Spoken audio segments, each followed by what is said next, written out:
Assalamualaikum warahmatullahi wabarakatuh dan selamat pagi. Jumpa lagi kita pada hari ini untuk meneruskan perbincangan bagi kita membuat ulang kaji.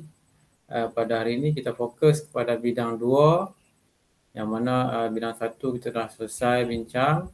Jadi pada hari ini kita fokus soalan objektif berkaitan dengan bidang 2. Harap semua dalam keadaan yang sihat dan bersedia dengan sepenuhnya untuk mengikuti perbincangan secara PDPR kita pada hari ini. Jadi kita terus kepada soalan yang pertama. Kalau ikut soalan ini telah saya edarkan kepada semua pelajar. Jadi kita pun dah buat pada hari ini, kita fokus untuk dapatkan jawapan yang paling tepat. Inilah kaedah untuk kita menjawab soalan objektif dalam kertas peperiksaan SPM nanti. Okey, soalan nombor 1. Apakah fungsi sistem endokrina? Kita perlu ingat balik berkaitan dengan topik sistem endokrina yang kita telah pelajari. Sistem endokrina ni yang pertama kita perlu ingat balik sistem endokrina terdiri daripada kelenjar-kelenjar. Okey, contohnya kelenjar pituitari dan kelenjar-kelenjar yang lain. Tugas kelenjar ini ialah merembeskan hormon masing-masing. Jadi setiap kelenjar merembeskan hormon tertentu mengikut keperluan sistem badan yang lain. Jadi jawapan yang paling tepat dekat sini ialah menyelaras fungsi tubuh melalui hormon. Jadi boleh semak soalan yang kita telah jawab sebelum ni. Yang kedua, jenis latihan yang manakah dapat meningkatkan prestasi aerobik. Ini berkaitan dengan sistem tenaga yang kita telah pelajari. Sistem tenaga pada asasnya terdapat dua jenis sistem tenaga, iaitu sistem tenaga anaerobik dan yang kedua ialah sistem tenaga aerobik. Sistem tenaga anaerobik terbahagi kepada dua, iaitu anaerobik alaktik, anaerobik laktik dan barulah sistem aerobik. Jadi pada asasnya ada dua sistem tenaga, sistem anaerobik. Anaerobik terbahagi kepada dua, iaitu anaerobik alaktik dan anaerobik laktik, dan seterusnya sistem aerobik. Okey, tolong ingat baik-baik, sistem anaerobik yang tidak memerlukan kehadiran oksigen. Kalau sistem aerobik memerlukan kehadiran oksigen. Kalau sistem tenaga anaerobik, masanya bergantung kepada jenis tadi. Kalau alaktik bermaksud 10 saat ke bawah. 10 saat ke bawah. Kalau laktik sahaja melebihi 10 saat sehingga 2 minit. Jadi tolong ingat baik-baik. Kalau aerobik 3 minit ke atas. Jadi dekat sini sambil-sambil kita bincang jawapan, saya akan cuba ulang sebar sedikit berkaitan dengan tajuk yang kita fokus kepada soalan ni. Jadi jangan lupa untuk buat ulang kaji setiap topik yang kita telah pelajari. Okey, dia nak dekat sini ialah untuk meningkatkan prestasi aerobik.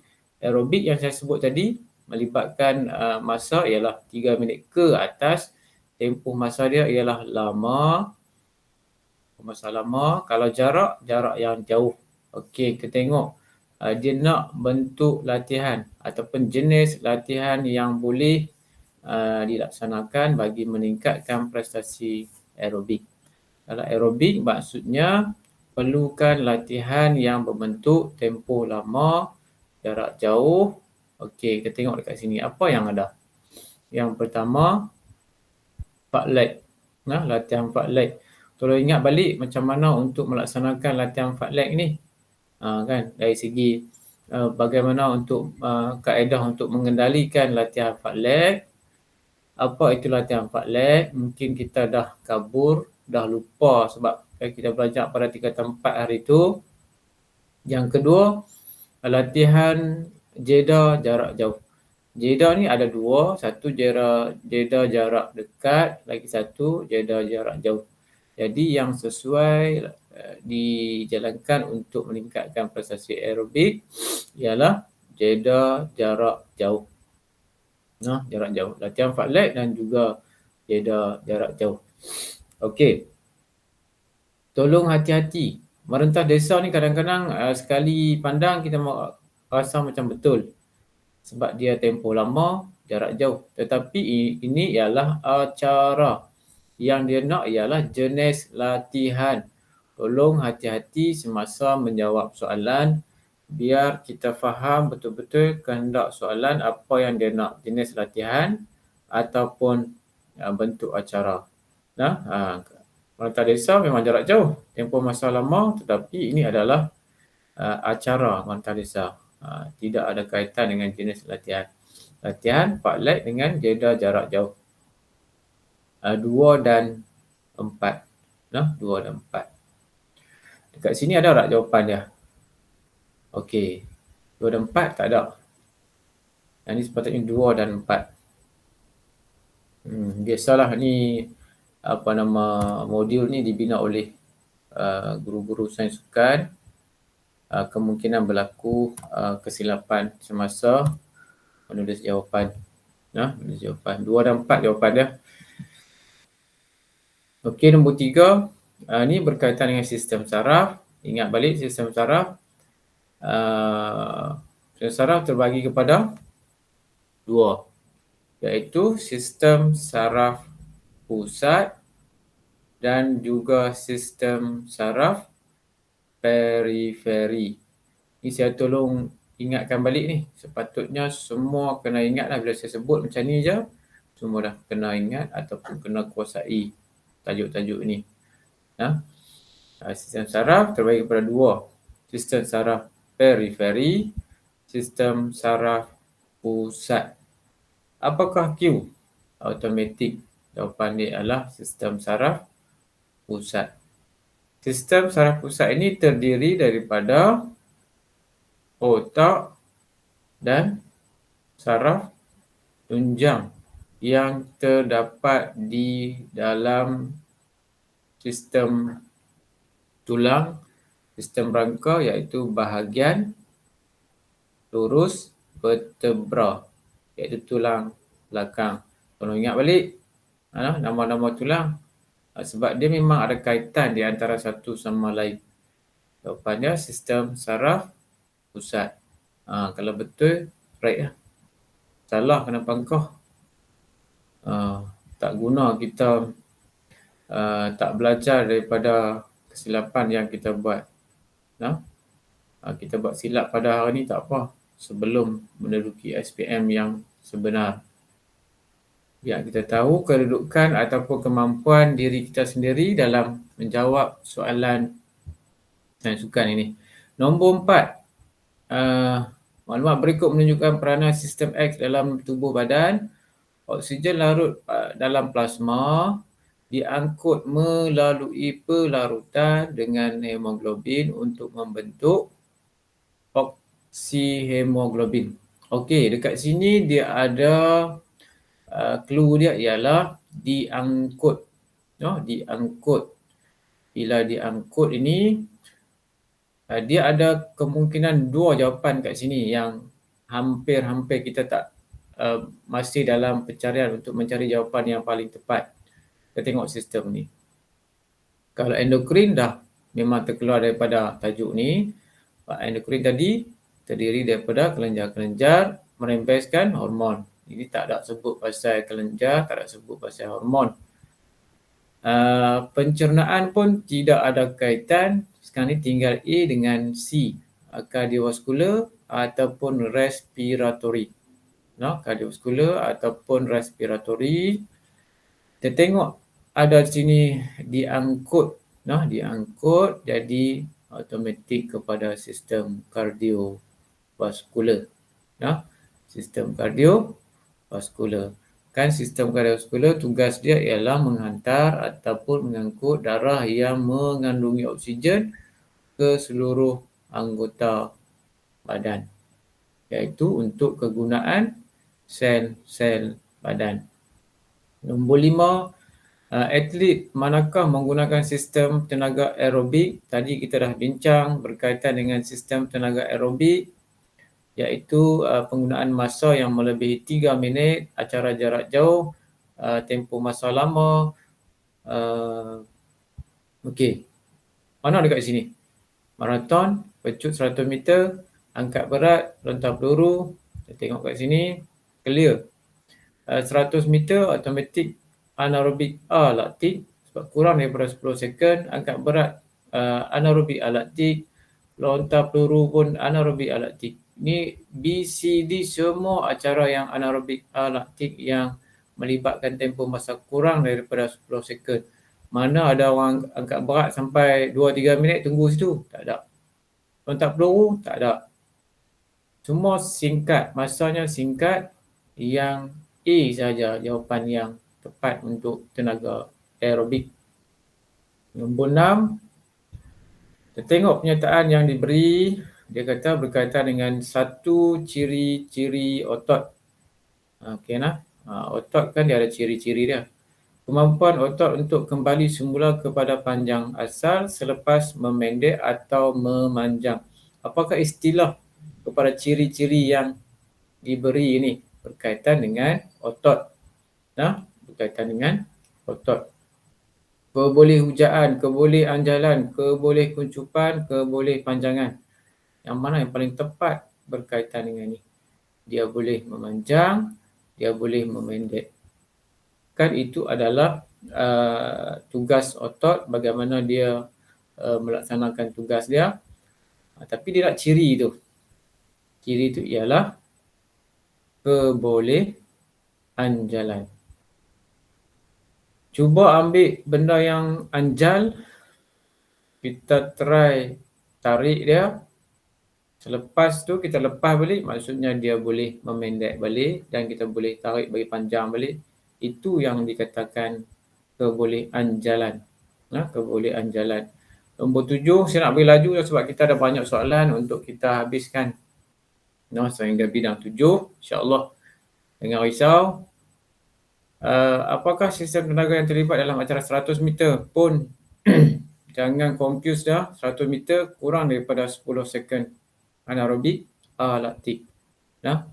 Ambil yang A ni. A.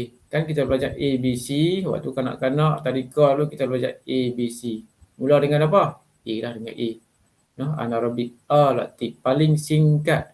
Lepas anaerobik laktik, barulah anaerobik laktik yang kedua. Anaerobik laktik yang kedua. Yang first, laktik dulu. Jadi jawapan dia ialah A. 8. Maklumat di bawah berkaitan dengan sejenis penguncupan. Penguncupan berlaku secara konsisten atau insentrik. Penguncupan konsentrik melibatkan pemendekan fiber-fiber otot. Kat sini ada perkataan insentrik, konsentrik. Apakah penguncupan yang dimaksudkan? Tapi pernyataan dekat sini pun sebenarnya kalau kita baca dengan hati-hati, bagi faham betul-betul, boleh membantu kita. Nampak? Dia sebut melibatkan pemendekan fiber otot. Apabila disebut pemendekan fiber otot, bermaksud berlaku perubahan kepada saiz otot tersebut. Berlaku perubahan kepada saiz otot tersebut. Contoh, kita angkat dumbbell. Sudah tentu berlaku perubahan kepada pemendekan dan pemanjangan otot. Jadi dia nak jenis penguncupan.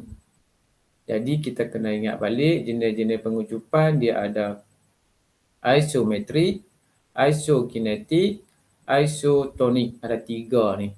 Ni yang C ni, jawapan ni saja ada kelentong kita je. Isostatik ni tak ada apa pun, tak ada kaitan dengan apa pun. Jawapan dia ada sama ada isotonik, isokinetik, isometrik.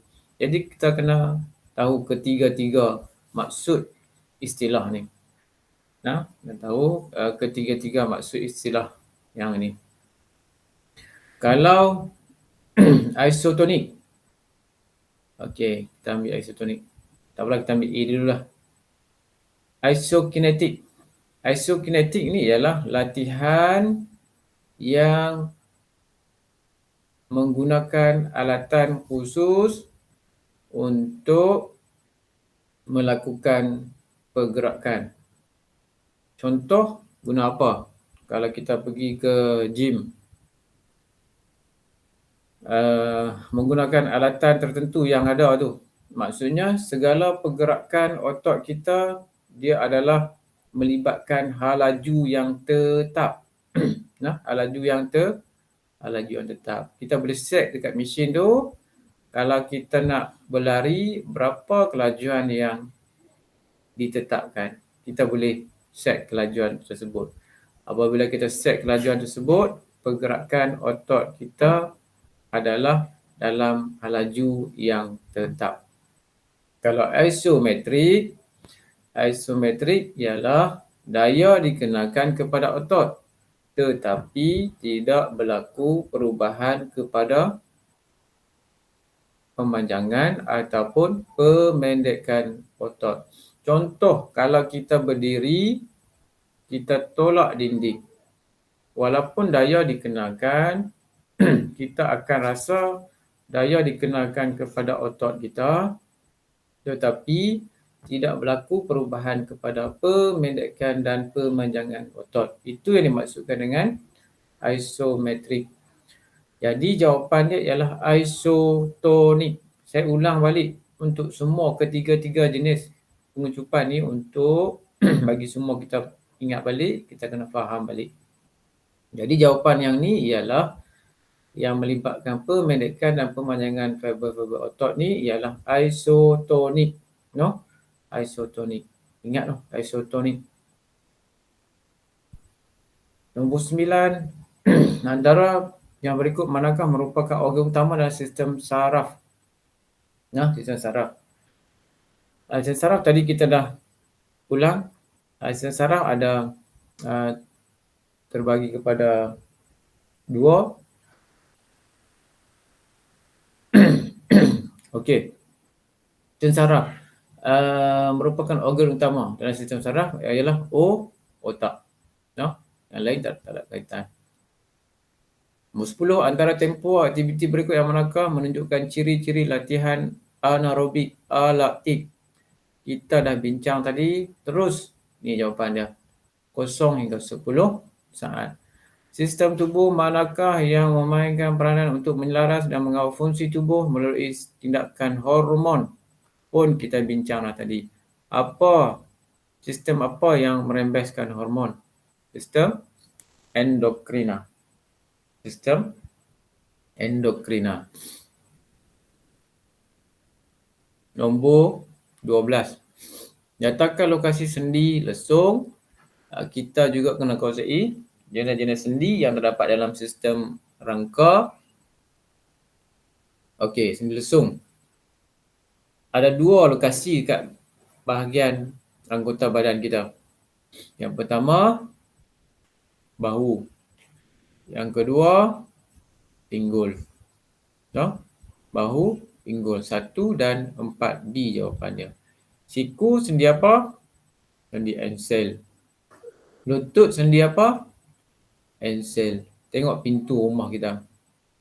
Pintu rumah kita menggunakan ensel. Ensel ni dia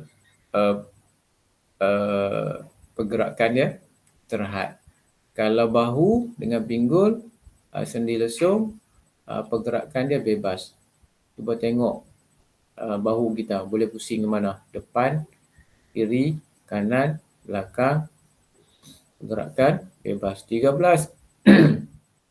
Antara berikut yang manakah ciri-ciri otot rangka? Ciri-ciri otot rangka. Apa ciri dia otot rangka? Tadi kita dah sebut dah tadi. Kita ada dua ciri kat sini. Keboleh kuncupan, keboleh panjangan. 2 dan 3. 14. Mengapakah atlet acara 800 meter mudah mengalami kelesuan otot? Yang pertama, kita kena buat sedikit analisis berkaitan dengan sistem tenaga dengan acara-acara yang dipertandingkan. Okey. Apa yang kita kena tahu ialah 800 meter termasuk dalam sistem tenaga anaerobik laktik. Bukan anaerobik alaktik. Dia adalah anaerobik laktik. Anaerobik laktik. Sebab dia adalah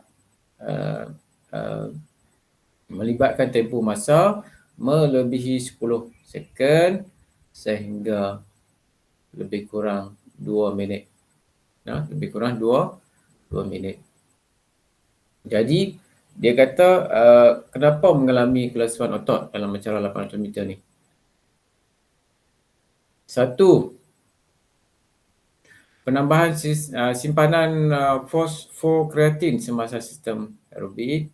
Kedua, pembinaan ATP dan penyimpanan fosfokreatin yang terlalu banyak. Pengumpulan asid laktik kerana pemecahan karbohidrat tidak sempurna. Okey. 3 ni, 1 dah jawapan kita dapat. Yang kedua, kekurangan simpanan glycogen dalam otot disebabkan oleh peningkatan intensiti kerja. Okey, jawapan dia ialah 3 dan 4. D jawapannya. Okey, yang ni tolong hati-hati yang melibatkan sistem tenaga dengan acara. Maksud kita kena tahu sistem tenaga dan juga acara-acara dalam sukan yang berkaitan dengan sistem tenaga yang paling tepat. 15. Jenis latihan yang manakah dapat meningkatkan prestasi aerobik? Okey, ni pasal aerobik pula. Bukan aerobik macam kita pergi aerobik di dekat kampung kita tu. Ini sistem tenaga. Jenis latihan. Oh, yang ni yang tadi. Tak apa, jawab lagi sekali biar api. Janji kita pandai. 4 leg dengan jeda jarak jauh. Siapa boleh beritahu ni? Latihan litar. Siapa boleh beritahu memang cakap lah. Ni latihan litar. Bagaimana untuk melaksanakan latihan litar? 16. Okey, acara hurdle. Lari, lompat, pagar. Acara lari pecut, lompat, pagar. Okey, aktiviti ni dia kata yang melibatkan sistem tenaga seperti di atas. Dia nak bagi sama juga ni. Dia bagi 4 jawapan ni, A, B, C, D ni. Apakah sistem tenaga yang sama dengan atlet lari lompat pagar ni? Yang pertama, lori pula. Bila tak ada pelajar di depan ni, dia kadang-kadang dia silap sebut. Bukan lori lah, lari. Okey, lari lompat pagar. Yang pertama kita kena tahu apa sistem tenaga yang dia guna. Lompat pagar ni dia tak boleh guna sistem tenaga anaerobik alaktik sebab dia alaktik ni hanya melibatkan 10 second saja. Jadi dia dah guna yang kedua, sistem tenaga anaerobik laktik. Jadi yang sama dengan dia, maraton ni dah tentu aerobik, basikal lebuh raya aerobik, lontar peluru anaerobik alaktik, lari pecut 400 meter sama dengan dia anaerobik laktik. C jawapan dia. Okey, rajah di bawah menunjukkan struktur tulang. Cuma label dia ni dah lari sikit daripada kedudukan yang betul. Tak apa. Janji kita tengok tulang ni, kita tahu dia punya bahagian-bahagian dia. Dia minta kita namakan struktur tulang yang bertanda V di atas. V ni sepatutnya di bahagian sini lah. Ni bahagian sini. Okey, bahagian sini. Okey, nama struktur tulang. Apa dia? Epifisis, metafisis, diafisis. Okey, D ni tak ada kaitan langsung. ABC saja. Jawapan dia epifisis. No? Tulang ni kalau hujung dia dalam bahagian dia ialah epifisis. Kalau tengah-tengah tulang ni metafisis.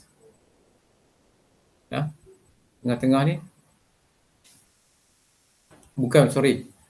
Di hujung ialah epifisis, di tengah ni ialah diafisis. Okey. Ya, diafisis. Jadi jawapan kita ialah A, epifisis. 18. Apakah fungsi bahagian yang bertanda Y? Fungsi bahagian bertanda Y itu dia labelkan pada tengah-tengah tulang tersebut. Apakah fungsi bahagian itu? Fungsi dia ialah menghasilkan sel darah merah. Okey. 19. Apakah yang dimaksudkan dengan sistolik? Ha? Sistolik. Okey, sistolik ini kita ingat balik dalam sistem peredaran darah. Nah, sistem peredaran darah. Dalam sistem peredaran darah ada perkataan sistolik dan diastolik. Kat sini dia nak maksud sistolik. Nah, sistolik. Sistolik ni ialah tekanan darah tertinggi semasa pengencupan ventrikel. Tolong ingat balik waktu kita guna alat mengukur tekanan darah tu, tolong sebut Ustaz, apa nama alat tu? Alat untuk mengukur tekanan darah. Tak dengar ni. Mula dengan huruf S. Sphygmomanometer. Sphygmomanometer. Itu ialah alat yang digunakan untuk mengukur tekanan darah. Kat situ ada tertulis sistolik dengan diastolik. Kat sini dia nak sistolik, tekanan darah tertinggi semasa pengencupan ventrikel. Bagus ada orang boleh sebut. Okey, rajam 4 di bawah menunjukkan salah satu aktiviti pengencupan otot. Kita tengok kawan ni duduk tengah tolak dinding. Tadi kita sebut dah ni. Tiba-tiba demai balik. Yang rajam 4 ni.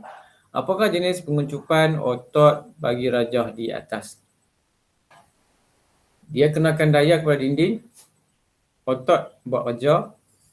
Tetapi tidak berlaku perubahan kepada pemendekan dan pemanjangan otot. Nah, dia tekan kat situ, dia tolak kat situ, duduk stay kat situ juga. Juga berlaku dalam acara scrum dalam permainan rugby. Waktu merebut bola, yang pengadil letak bola di atas padang, dua-dua pasukan tu kena buat scrum tu yang tangan semua di bahu, lawan tolak tu kan, berlaku kat situ. Itu dia panggil isotonic. Isotonic. Ataupun dalam acara tarik tali, waktu peringkat permulaan, sebelum memulakan tarikan, dua-dua pasukan berada dalam kedudukan bersedia dan pada ketika itu berlaku pengencupan isotonik pada otot. Jadi dah 20 soalan kita bincang. Nanti kita akan sambung soalan yang seterusnya.